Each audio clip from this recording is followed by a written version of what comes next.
Bab 248. Diupload oleh Baca Suara. Jangan lupa like dan subscribe, agar kami makin semangat upload lebih banyak. Jika anggota Overgearet ditanya siapa yang paling mereka percayai, mereka akan menjawab tanpa ragu, Faker. Dia menatap ke bayang-bayang yang tidak bisa dilihat oleh teman-temannya. Dan dengan ujung senjatanya, menghancurkan siapapun yang cukup berani untuk mencoba dan membahayakan teman-temannya. Alasannya untuk diam adalah hati-hati, dan ucapannya menjadi kenyataan.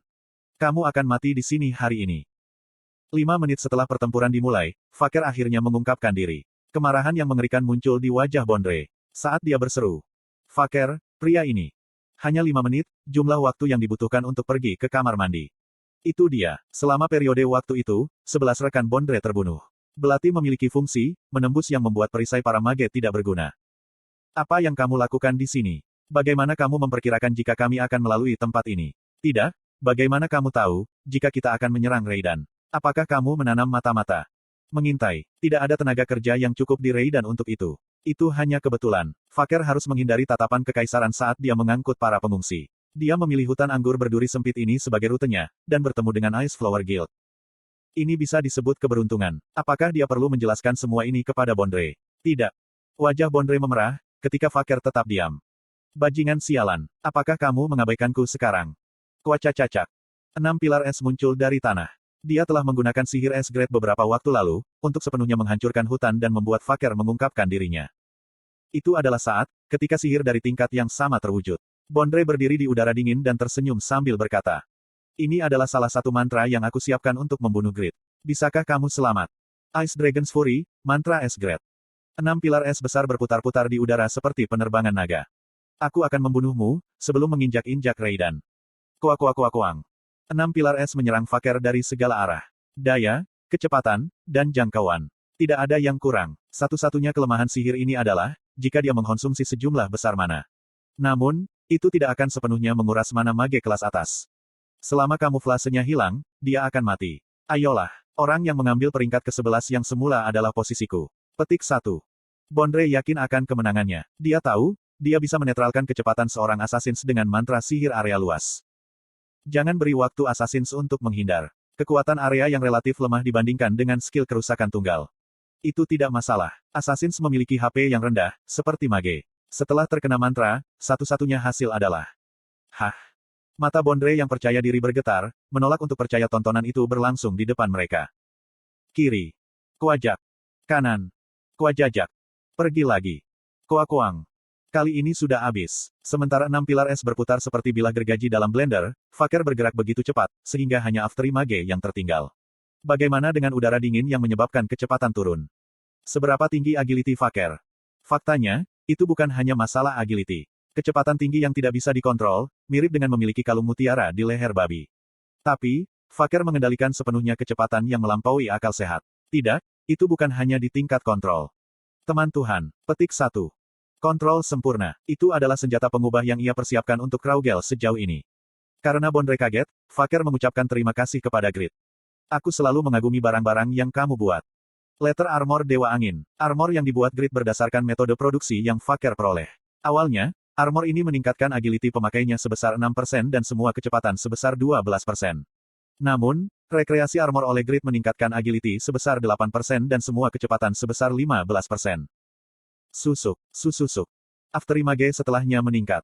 Salah satu kelas assassin ketiga, Master of Swiftness, kelas yang membutuhkan tingkat kontrol tertinggi di antara semua kelas di Satisfy.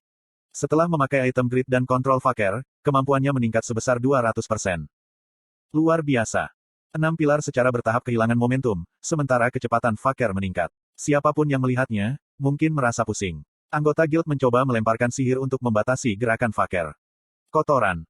Belati terbang dan menghentikan casting mereka. Tidak ada pola, tapi dia menghindari sihir besar yang mendominasi seluruh area, sambil menghentikan casting sihir lainnya. Ini scam. Itu aneh. Skill Faker lebih dari sekadar rumor. Bukankah desas-desus aslinya dilebih-lebihkan? Jadi, mengapa sebaliknya? Durasi Fury Ice Dragon akhirnya berakhir. Bondre buru-buru berseru. Gunakan mantra di orbmu. Mereka bisa menggunakan mantra yang tersimpan di orb mereka tanpa casting. Tapi, para mage enggan menggunakannya. Itu adalah pilihan terakhir. Sekarang saatnya menggunakan pilihan terakhir mereka.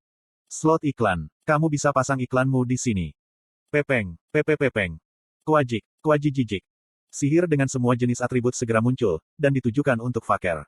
Saat dia terbang di sekitar pilar es, mantra menghantam tubuhnya. Itu dia, kita berhasil. Tidak, itu kesalahpahaman.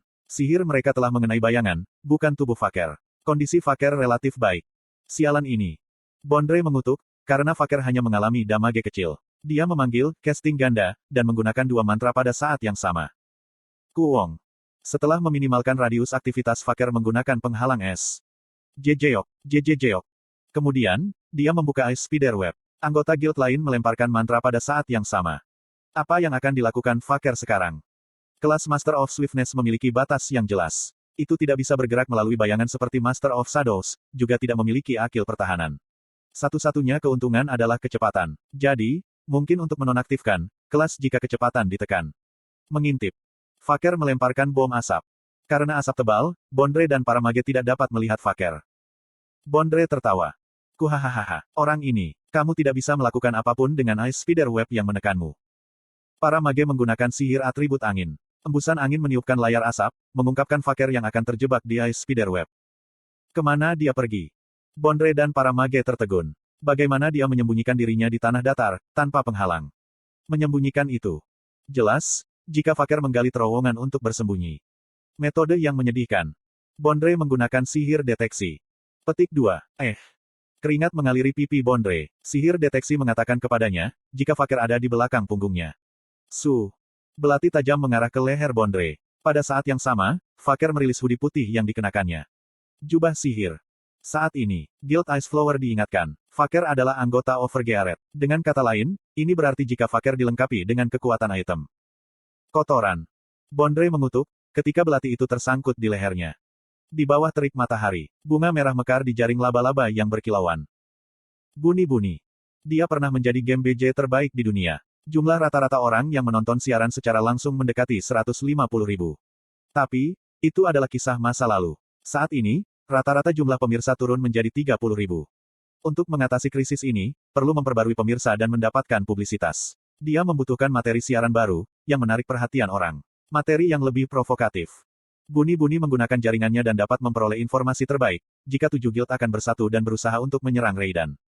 Baik, kualitas video bagus, sudut bagus. Kota berbenteng, Patrian. Di luarnya ada barat kerajaan Eternal. Buni-buni mengaktifkan fitur perekaman video dan merekam Yak Guild dan Seraph Guild. Kedua guild memiliki sekitar 200 anggota. Buni-buni memeriksa, jika tidak ada orang di sekitar dan mengirim whisper ketika dia menyampaikan situasi. Bisakah kamu melihat mereka? Ide mereka tidak dapat dikonfirmasi, karena mereka mengenakan topeng. Tapi mengingat fitur mereka, mereka pasti adalah Yak Guild dan Seraph Guild. Informasi yang aku peroleh, adalah benar. Buni-buni berhati-hati. Oh, kedua guild sudah mulai bergerak. Aku akan mengikuti dari jauh, sehingga aku tidak akan ketahuan. Tidak akan baik, jika dia ditemukan. 7 guild tidak ingin diketahui, jika mereka bersatu dan akan menyerang Raiden. Mengapa? Itu memalukan. 7 guild yang mewakili Satisfy, telah bergabung untuk menyerang hanya satu kota. Pemimpin guild Yak, Bubat menutupi wajahnya, tapi mudah untuk menebak identitasnya. Itu karena, ukurannya sebesar seekor banteng. Bagaimana situasi ini? Buni-buni mengikuti kedua guild pada jarak yang wajar, ketika dia tiba-tiba berhenti. Puluhan knight memblokir pawai kedua guild. Wow, apa ini? Mengapa para knight menghentikan guild Yak dan guild Seraph? Bukankah itu penasaran? Benar, haruskah aku mendekat? Baik, aku akan mempertaruhkan nyawaku dan mempersempit jaraknya untuk menyingkirkan rasa penasaranmu. Buni-buni Assassins level 209. Dia menggunakan stealth dan bersembunyi di balik penghalang. Sehingga, kedua guild tidak bisa mendeteksi dirinya. Pertama-tama, mereka sibuk berkonsentrasi pada para knight. Apa yang kalian lakukan? Mengapa kamu menghalangi jalan kami? Apa ini?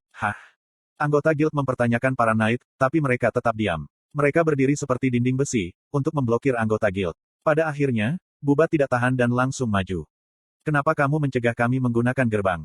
Jika kamu tidak memberikan penjelasan yang masuk akal, aku akan menerobos dengan paksa. Pada saat itu, kamu tidak punya hak untuk bertanya. Seorang pria parubaya dengan jubah putih muncul. Nama di atas kepalanya adalah Ashur. Tuan Kota. Earl Ashur. Earl Ashur adalah salah satu dari 10 Great Mage di benua itu. Mengapa orang sebesar itu menghalangi jalan mereka? Earl Ashur bertanya pada anggota guild yang penasaran. Mengapa kamu ingin pergi ke barat? Tidak ada alasan untuk menjawab pertanyaan itu. Alasan. Ashur mendengus. Kemudian, dia melepaskan kekuatan sihirnya yang luar biasa. Wajah anggota guild berubah pucat. Kekuatan sihir yang kuat, terasa seperti baja yang menghancurkan tubuh mereka. Mata emas Earl Ashur tenggelam. Wajar bagimu untuk menjawab pertanyaanku. Tidak perlu membahas alasannya, mengerti? Apa ini? Mengapa ini terjadi? Itu tidak masuk akal. Bubat tidak dapat memahami situasi saat ini. Earl Ashur mengangkat suaranya dan bertanya lagi, tidak, dia memerintahkan. Katakan padaku, mengapa kamu pergi ke barat? Bola ajaib yang dipasang di seluruh Patrian, adalah mata dan telinga Earl Ashur. Melalui bola ajaib, Earl Ashur sudah tahu, jika mereka akan menyerang Raiden. Namun demikian, itu adalah jenis permainan untuk mendengarkan jawaban mereka. Bubat berbohong. Kami hanya akan berburu. Berburu, kukuk, itu adalah kebohongan yang jelas. Bajingan lain yang berbohong dari masa lalu, baru saja datang ke pikiranku. Putra berharga Earl Ashur disandera di Raiden. Dia tidak berniat membiarkan orang-orang ini pergi, ketika mereka mungkin membahayakan putranya. Aku akan memberimu pilihan, kembali dengan cara kamu datang, atau tulangmu dikuburkan di kotaku. Cayeng. Puluhan knight menghunus pedang mereka, sementara para prajurit di dinding menarik tali busur mereka. Ekspresi Earl Ashur arogan, saat dia berdiri di belakang mereka. Buni-buni senang, ketika dia merekam situasi sambil bersembunyi. Sepertinya, Earl Ashur sekutu Duke Grid. Salah satu dari 10 Grid Mage di benua itu loyal kepada player. Ini adalah sendok di atas semua sendok lainnya. Dia yakin, jika dia menyiarkan adegan saat ini, dia bisa mendapatkan banyak pemirsa.